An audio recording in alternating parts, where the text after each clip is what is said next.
Hello, good morning. एक बार फिर हम लोग आपके सामने आए हैं कोऑर्डिनेट ज्योमेट्री का पार्ट 4 लेके। आज से पहले जो वीडियोस मैंने बनाए हैं उनमें मैंने कोऑर्डिनेट ज्योमेट्री में डिस्टेंस फॉर्मूला को बहुत अच्छे से पढ़ा दिया है। एक्सरसाइज 7.1 को पूरी तरह से खत्म कर दिया गया है। इस वीडियो के 3 और पार्ट हैं जिनके लिंक्स डिस्क्रिप्शन में दिए हैं और जो इन्फो में भी आ रहे हैं। आपने अगर उनको अभी तक नहीं देखा है तो प्लीज उन्हें देख लें। मैं आपसे बहुत रिक्वेस्ट कर रहा हूं कि कोऑर्डिनेट ज्योमेट्री अगर आपको समझनी है तो उनको देखना सबसे ज्यादा जरूरी है। आज हम लोग पढ़ेंगे डिस्टेंस फॉर्मूला और मिड पॉइंट फॉर्मूला, यानी विभाजन सूत्र और मध्य बिंदु का सूत्र। तो चलिए शुरू करते हैं आज की वीडियो। जी हां, हमें आज पढ़ना है विभाजन सूत्र यानी डिवीजन फॉर्मूला। क्या होता है, आइए मैं इसको आपको थोड़ा सा ब्रीफ डिस्क्रिप्शन बताता हूं इसका। कोई दो पॉइंट्स हैं ए और बी जो किसी लाइन पर है, ठीक है। इस पॉइंट के जो कोऑर्डिनेट्स हैं, इस पॉइंट के जो निर्देशांक हैं वो है x1 y1, और जो इस पॉइंट के निर्देशांक हैं वो है x2 और y2। हम कहते हैं कि कोई एक तीसरा पॉइंट है जो यहां पर इसे डिवाइड कर रहा है। हमने मान लिया कि इसके जो कोऑर्डिनेट्स हैं वो x और y हैं, ठीक है, मान लिया। अब अगर ये पॉइंट इन दोनों को कैसे डिवाइड कर रहा है, m/n में डिवाइड कर रहा है या m1/m2 में डिवाइड कर रहा है, तो डिस्टेंस फॉर्मूला क्या बनता है? डिस्टेंस फॉर्मूला बनता है इस कोऑर्डिनेट x के लिए m1x2 plus m2x1 upon m1 plus m2। बात समझ में आई? यहां पर जो डिवीजन होता है वो दो तरह का होता है, एक इंटरनली और एक एक्सटर्नली। अभी मैं इंटरनली बता रहा हूं, मैं एक्सटर्नल डिवीजन को भी, बाहरी डिवीजन को भी, बाह्य डिवीजन को भी अभी एक्सप्लेन करूंगा। ये आंतरिक विभाजन है, इंटरनल डिवीजन है। कैसे इंटरनल है? लाइन के बीच में आया है सी जो है वो इन दोनों पॉइंट्स को बीच से डिवाइड कर रहा है। बात को समझते रहिएगा। इसी तरह जब हम y को निकालेंगे तो सिर्फ और सिर्फ जहां पर x की वैल्यूज है वो चेंज हो जाएगी, बाकी और कोई चेंज नहीं होगा। क्या हो जाएगा? m1y2 plus m2y1 upon m1 plus m2। बस इतना सा, इतनी सी बात। अब आप देख पा रहे होंगे कि यहां पर x और y दोनों की अलग अलग वैल्यूज आ गई हैं आंतरिक डिवीजन के लिए। अब हम लोग चलते हैं बाह्य डिवीजन पर। ये आ गया एक्सटर्नल डिवीजन का फॉर्मूला। क्या हो रहा है देखिए, लाइन पर मैंने दिखाया वही a और b पॉइंट्स है, वही उनके निर्देशांक है, और अब कोई पॉइंट c जो है वो इस लाइन को बाहर से काट रहा है। बाहर से इन द सेंस अगर ये लाइन आगे जाती है तो ये जाकर c पर मिलेगी। ये होता है एक्सटर्नल डिवीजन। अब देखिए, मैंने यहां वहां पर पिछले जब मैंने इंटरनल डिवीजन लिखा तो वहां पर m1 और m2 को लाइन से नहीं दिखाया था कि वो किधर से कितनी दूरियां हैं।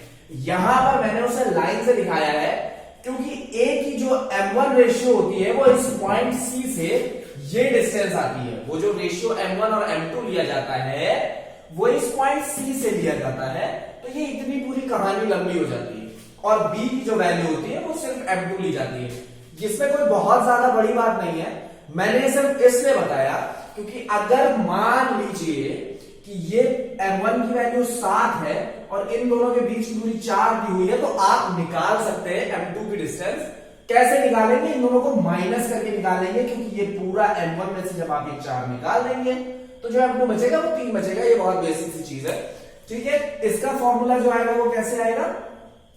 सेम वही फॉर्मूला होता है, एक छोटा सा चेंज होता है सिर्फ। इस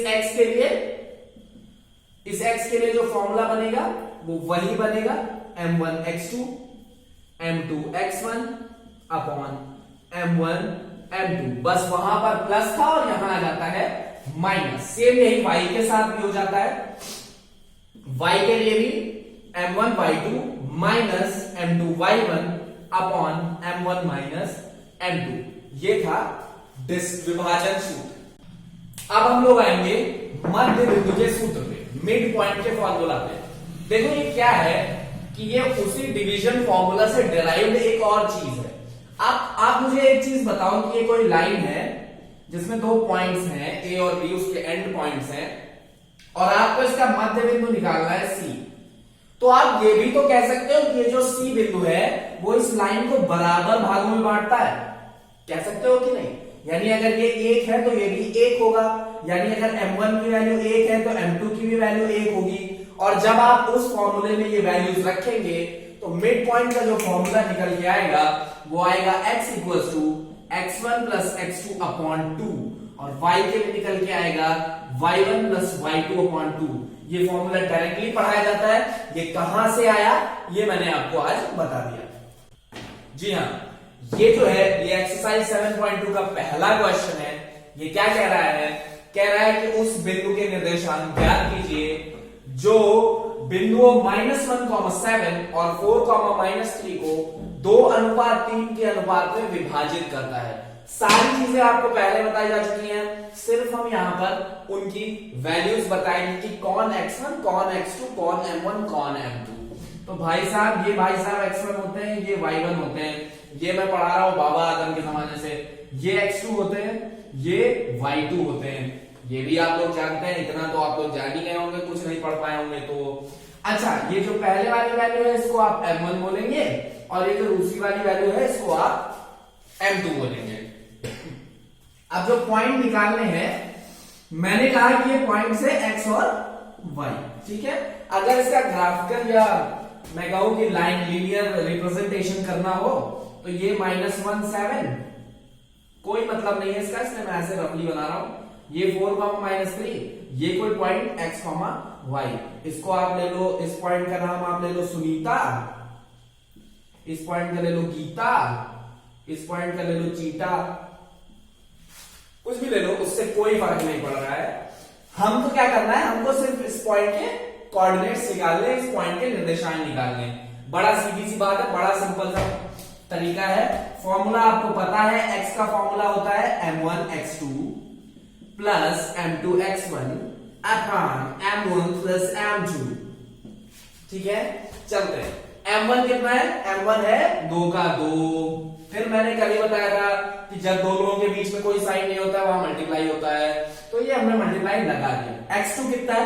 कहां x2? ये x2 कितना है? 4, हमने ले लिया 4, फिर प्लस लगा दिया। m2 कितना है? फिर से 3, और x1 कितना है? -1। ओहो, माइनस को हमेशा ब्रैकेट में रखिए। अच्छा, नीचे कितना आएगा? 2 + 3 आएगा। क्या किसी को कोई प्रॉब्लम है? 2 + 3 आएगा? जी नहीं। 2 चौके कितना होता है? 6 होता है। हाँ, यही तो उम्मीद थी तुम लोगों से।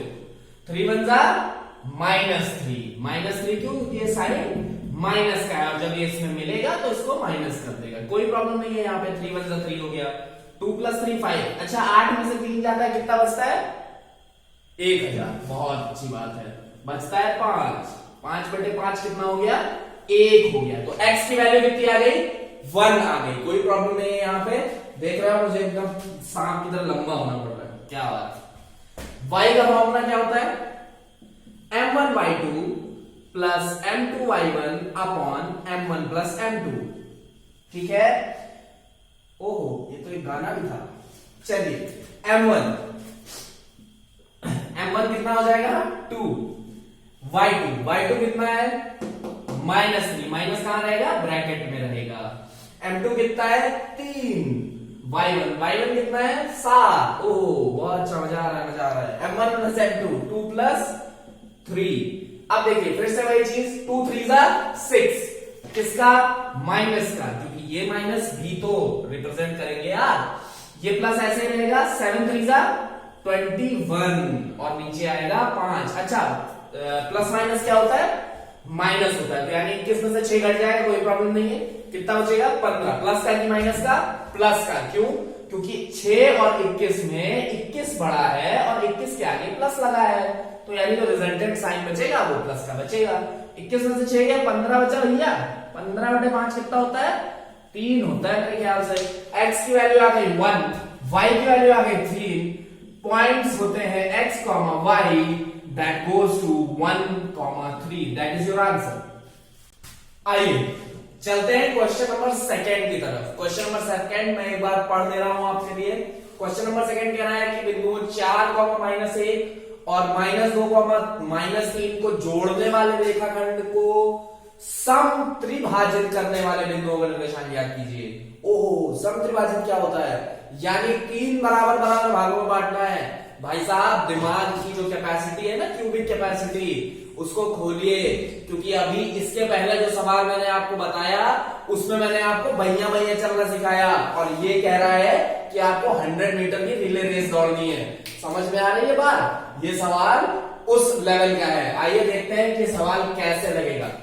2 पॉइंट्स दिए हुए हैं, एक 4, -1 और दूसरा -2, -3। अच्छा, एक और चीज, अगर मैं ये सवाल आपको समझा दे गया ना, और अगर आपने शेयर नहीं की वीडियो, तो आपको श्राप लगेगा। जानते हैं किसका? भोले बाबा का। इसको 3 बराबर भागों में बांटना है। क्या करना है? 3 बराबर भागों में बांटना है। अभी मैंने मध्य बिंदु में बताया था कि मध्य बिंदु 2 बराबर भागों में बांटना है, इसको बांटना है 3 बराबर भागों में। चलिए, कोई बड़ी बात नहीं है। हमने कहा कि हमने इसको 3 बराबर भागों में बांटा, तो ये भी एक, ये भी एक और ये भी एक, यानी ये फ्रैक्शन भी एक है, ये फ्रैक्शन भी एक है और ये फ्रैक्शन भी एक है। क्या किसी को यहां पे कोई प्रॉब्लम? हमने इसको ले लिया A फॉर अंडा, इसको ले लिया B फॉर बंडा। ठीक है, चलते हैं। बीच वाला जो पॉइंट है, इसको कोई पॉइंट ले लेते हैं, हम मान लेते हैं कि ये P पॉइंट है। पहले हम इसके निर्देशांक निकालेंगे। क्या करेंगे? पहले हम इसके निर्देशांक निकालेंगे। हम इसके निर्देशांक कैसे निकालेंगे, आइए जानते हैं। हमको जो एक चीज हमें पता होनी चाहिए, वो ये कि इसके लिए रेशियो क्या बनेगा। देखो, अगर ये लाइन इतनी होती, ये सब नौटंकी ना होती, और ये लाइन ऐसे होती, और यहां पर भी 1 लिखा होता है, यहां पर कुछ लिखा होता, 5 लिखा होता, तो आपके लिए वीडियो बहुत आसान था। ये क्वेश्चन बहुत आसान था। आप इसको M1 ले लेते, इसको M2 ले लेते, x1 y1 दिया है, x2 y2 दिया है, सॉल्व हो जाता, कोई प्रॉब्लम नहीं थी। लेकिन इसमें एक और चीज इन्होंने इंक्लूड की और कहा कि ये सब एक है। अब अगर आपको सिर्फ M1 और M2 निकल आते हैं, तो आपके लिए बहुत आसान हो जाएगा। तो कैसे करेंगे? मैंने स्टार्टिंग में जब इसका डिवीजन रूल पढ़ाना शुरू किया, वहीं पर बता दिया था आपको कि M1 और M2 लिया कैसे जाता है। इस पॉइंट से, ये जो पॉइंट है, इस पॉइंट से इन पॉइंट्स की डिस्टेंस होती है। तो ए से कितनी डिस्टेंस है भैया? A। तो M1 की वैल्यू P के लिए कितनी हो जाएगी? A। B से इसकी डिस्टेंस कितनी है? 1 है क्या? फिर से दिमाग खोल के, एक ये और एक ये, यानी टोटल 2। M2 की वैल्यू कितनी हो गई? 2। बात समझ में आई? सिर्फ अगर ये आपको समझ में आ रहा है, तो आप इस पॉइंट के कोऑर्डिनेट्स निकाल ले जाएंगे। M1 आएगा 1 और M2 आएगा 2। हम किसके लिए निकाल रहे हैं? P के लिए निकाल रहे हैं। इसको हम Q भी ले लेते हैं इसी टाइम। ठीक है, तो P के लिए M1 की वैल्यू 1, M2 की वैल्यू 2। अगर x एक्सिस का कोऑर्डिनेट निकालना है, फॉर्मूला क्या होगा? ये x1 y1, ये x2 y2 रहेंगे, इसमें तो किसी को कोई प्रॉब्लम नहीं है ना, मैं लिख नहीं रहा हूं। ठीक है, M1 x2 plus M2 x1 upon M1 plus M2। हाँ जी, M1 कितना आएगा? 1। x2 कितना आएगा? ये x2 होता है -2 प्लस M2 कितना आएगा? 2 इंटू x1 कितना आएगा? 4 अपॉन M1 प्लस M2 यानी 1 प्लस 2। कोई प्रॉब्लम है? M1 M2 समझ में आ गया ना कहां से आया? पक्का? हाँ, बहुत अच्छी बात। 1 2 1 जा 2 -2 2 4 जा 8। कोई प्रॉब्लम नहीं है। 1 प्लस 2 3 होता है मेरे ख्याल से। अच्छा, 8 में से 2 जाए कितना बचेगा? 6 प्लस का बचेगा, क्योंकि 8 बड़ा है। 3 दूनी 6। कितनी वैल्यू आ गई? 2 आ गई, यानी पहला कोऑर्डिनेट आ गया 2। दूसरा कोऑर्डिनेट निकालते हैं, y निकालते हैं। Formula M1 y2 plus M2 y1 upon M1 plus M2। चलो, M1 की वैल्यू कितनी है? 1 है। y2 की वैल्यू कितनी है? -3 है। प्लस M2 की वैल्यू कितनी है? 2 है। y1 की वैल्यू कितनी है? -1 है। दोनों माइनस में, ओ विश्वासघात। 1 प्लस 2। ठीक है, थोड़ा टेढ़ा मेढ़ा हो रहा, पता नहीं क्या है। कुछ हो रहा है। 3 1 जा 3 -3। अच्छा 2 1 जा 2 होता है, कोई प्रॉब्लम नहीं है, ये माइनस यहां आ जाएगा, रिजल्टेंट -2 अपॉन 3। तो क्या ये -5/3 आएगा भैया? बताओ, क्योंकि माइनस माइनस होता है प्लस, 3 और 2 प्लस होके होता है 5। इन दोनों नंबर में 3 बड़ा, 3 के आगे माइनस है, तो रिजल्टेंट साइन माइनस का आएगा। तो पहले कोऑर्डिनेट आ गए 2 और -5,3। बात समझ में आ गई? आपने पहले कोऑर्डिनेट्स निकाल लिए, क्या इसमें कोई दिक्कत है किसी को? होनी तो नहीं चाहिए। अब हम लोग चलेंगे Q पर। चलिए अब हम लोग किसकी वैल्यू निकालेंगे? Q के पॉइंट्स निकालेंगे। तो फिर वही करना है, Q फॉर क्वीन के लिए क्या करना है? आपको M1 और M2 पता होने चाहिए सिर्फ और सिर्फ। तो M1 कितना होना चाहिए, M2 कितना होना चाहिए? आप थोड़ी सी हेल्प करिएगा मेरी। देखिए Q से B की डिस्टेंस कितनी है? 1, ठीक है। Q से B की डिस्टेंस कितनी है? 1। तो M2 की वैल्यू कितनी हो जाएगी? 1। Q से A की डिस्टेंस कितनी है भैया? इधर वाला M2 होता है, इधर वाला M1 होता है, ये तो इसमें तो कोई डाउट नहीं है ना। M1 की वैल्यू कितनी हो जाएगी? 1 और 1 जुड़ेगी, ये पूरी डिस्टेंस आएगी Q के लिए। Q तक पहुंचने के लिए ये दोनों को क्रॉस करना पड़ेगा कि नहीं? तो 1 और 1 2। यहां पर M1 की वैल्यू 2 हो जाएगी और M1 की वैल्यू हो जाएगी 1। लिखिए होमवर्क। ये Q के जो कोऑर्डिनेट्स हैं वो आपको स्वयं निकालने हैं और हमें निकाल करके मुझे दिखाने हैं, ठीक है। All the very best. एक बार फिर से इस क्वेश्चन को ब्रश अप कर लेते हैं। कह रहा है कि ऐसे बिंदु ढूंढिए जो इसको समत्रिभाजित कर दें। समत्रिभाजित मतलब बराबर बराबर 3 भागों में बांट दें। तो हमने इसको पहले ही बराबर बराबर 3 भागों में बांट दिया। और अगर बराबर बराबर बांटना है तो सबको 1-1 रुपया देना सबसे आसान होता है। 100% 100% 1 रुपीज देना सबसे आसान होता है। हमने इन तीनों को 1-1 रुपया दे दिया। हमने कहा कि ये भी डिस्टेंस 1 हो गई, ये भी डिस्टेंस 1 हो गई, ये भी डिस्टेंस 1 हो गई। अब क्या किया हमने P के जब कोऑर्डिनेट्स निकालने थे तो हमने रेशियो लिया A से यहां तक की डिस्टेंस 1 है। अपने आप को थोड़ा सा छोटा करो हनुमान जी की तरह और यहां पे बिठाओ और यहां से P तक पहुंचो। तो कितना क्रॉस किया आपने? 1। अब यहां पर बिठाओ और यहां से P तक पहुंचो। कितना क्रॉस किया आपने? 2। तो M1 की वैल्यू हुई थी 1 और M2 की वैल्यू हुई थी 2। सेम यही Q के लिए आपने किया, अपने आप को यहां बिठाया, यहां से जब पहुंचे तो M1 के लिए आपने क्रॉस किया 2 और M2 के लिए आपने क्रॉस किया 1। ये था आपका रेशियो। फॉर्मूला आपको पता है, पॉइंट्स x1 y1 और x2 y2 दिए थे। आपने क्वेश्चन को लगा लिया, इसमें कोई मेहनत का काम नहीं है। सवाल बहुत अच्छा था इसलिए इसको बार बार लगाएं। इस तरह के जितने सवाल हैं उनको सबको लगाने की कोशिश जरूर करें।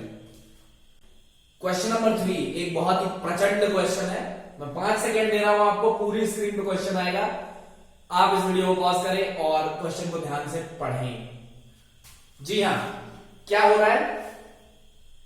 कह रहा है कि निहारिका है और प्रीति है जो एक दूसरी लाइन में है और एक 8वीं लाइन में है, ठीक है। सारी लाइन 1-1 मीटर की दूरी पर है और ऊपर साइड में गमले रखे हैं, वो भी 1-1 मीटर की दूरी पर 100 गमले रखे हैं। कितने रखे हैं? 100। यहां पर 100 दिख नहीं रहे हैं लेकिन रखे 100 है, ये मान लीजिए आप, ठीक है। 100 गमले 1-1 मीटर की दूरी पर रखे हैं। अब भैया मुझे बताओ कि निहारिका ने जो हरा झंडा गाड़ा वो 1/4 दूरी पर जाकर गाड़ा। कह रहा है कि निहारिका ने जो अपना डंडा जाके गाड़ा है वो 1/4 दूरी पे गाड़ा है। तो 100 का 1/4 कितना होता है?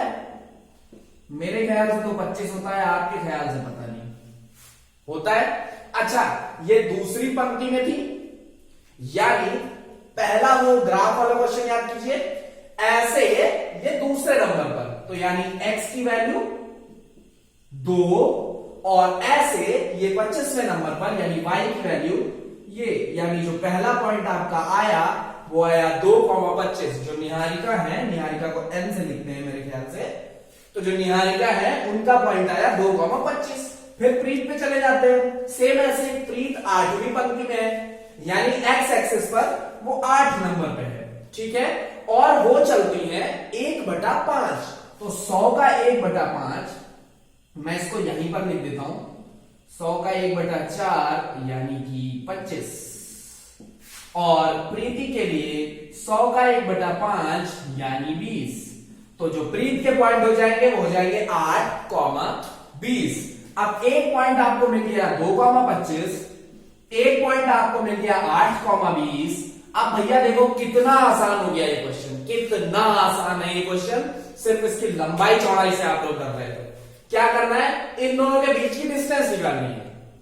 क्या दिक्कत है, x1 y1 x2 y2, क्या बोल दिया मैंने, x1 y1 और x2 y2 डिस्टेंस फॉर्मूले से निकल आएगा, निकल आएगा। दूसरी चीज क्या निकालनी है, कह रहा है कि इसके ठीक बीच में एक झंडा गाड़ दो, ये एक पॉइंट और ये एक पॉइंट, इसके ठीक बीच में भैया जब झंडा गाड़ोगे तो क्या वो इसका मध्य बिंदु नहीं होगा। ठीक बीच का मतलब मध्य बिंदु। क्या मैंने फॉर्मूला नहीं बताया है? अगर बताया है और आपको नहीं आता है कि उसे कैसे लगाना है, तो अगर ये ठीक बीच में है तो ये भी एक होगा, ये भी एक होगा, M1 भी एक, M2 भी एक। जो अभी पीछे क्वेश्चंस लगा रहे थे उससे लगा लो। क्या लगा नहीं सकते हो? जी हाँ, लगा सकते हैं आप लोग ये, और इसीलिए मैं ये क्वेश्चन नहीं बताऊंगा। इसके बाद क्वेश्चन नंबर 4 भी आप खुद ही लगाएंगे और फिर मुझे बताएंगे। अगर नहीं लगते हैं तो मैं यही वीडियोस पे आपको वो क्वेश्चन सॉल्व करके दिखाऊंगा। तो ये आज के पार्ट का एंड है, और मैं उम्मीद करता हूं कि आज आप लोगों को सब कुछ समझ में आया होगा। मैंने आपसे कहा कि अगर आपको आज का वीडियो अच्छा लगा तो प्लीज इसे ज्यादा से ज्यादा लोगों से शेयर करें, उनसे कहें कि चैनल को सब्सक्राइब करें ताकि और अच्छी अच्छी वीडियोस उन्हें मिल सकें। एक और बात, आज बहुत अच्छे अच्छे क्वेश्चंस हुए हैं, बहुत तगड़े तगड़े क्वेश्चंस हुए हैं। मैंने बहुत टीचर्स को देखा है जो ये क्वेश्चंस स्किप कर जाते हैं।